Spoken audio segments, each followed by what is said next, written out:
আমি চলে এসেছি এমন একটা রেস্টুরেন্টের সম্পর্কে বলতে, যেটা আমাদের বাড়ির ঠিক পাশেই অবস্থিত। এই রেস্টুরেন্টের অ্যাম্বিয়েন্সটা দারুণ, কিন্তু একটু কস্টলি হলে কী হবে, চলে এসেছি আমি আমার একটা বন্ধুকে নিয়ে।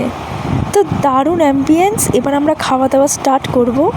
প্রথমেই 3 টাইপস অফ চাটনি দেয়: green chutney, white chutney and red chutney. তারপরে আমি মেনু কার্ড দেখা স্টার্ট করি যে আমরা কি খাবো সেটা ডিসাইড করার জন্য। প্রথমে তো ডিসাইডই করতে পারছিলাম না কি খাবো, আর ও হচ্ছে অন্যদিকে মুখ ঘুরিয়ে বসে আছে।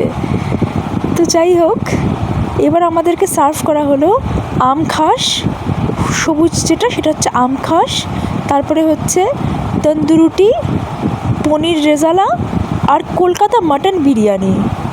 Wow, wonderful. তারপরে পনিরের যে আইটেমটা সেটা ওরা আমাদেরকে সার্ভ করে দেয়। পনিরটা এত ভালো খেতে ছিল বলার মতো নয়।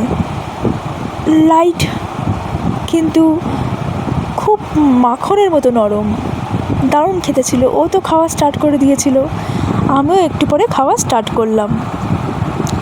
তো পনিরটা পুরো মাখনের মতো নরম ছিল, খেতে দুর্দান্ত লাগছিল। অ্যাকচুয়ালি খুব লাইট স্বাদের, খুব একটা চড়া স্বাদের নয়। তারপরে ও বিরিয়ানিটা খাওয়া স্টার্ট করে। বিরিয়ানিটা আমি খাইনি, কারণ আমার খুব একটা পছন্দর নয়। তো তারপরে হচ্ছে ওরা একটা জল দেয়, জলে আমরা হাত ধুয়ে নিই। জলটা আবার গোলাপ দিয়ে ভরা ছিল, গোলাপের পাপড়ি দিয়ে ভরা ছিল। তারপরে এলো বিলটা ছিল 1328, 1328 টাকা আমরা খেয়েছিলাম।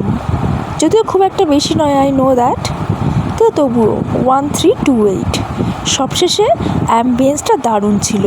আপনাদের অবশ্যই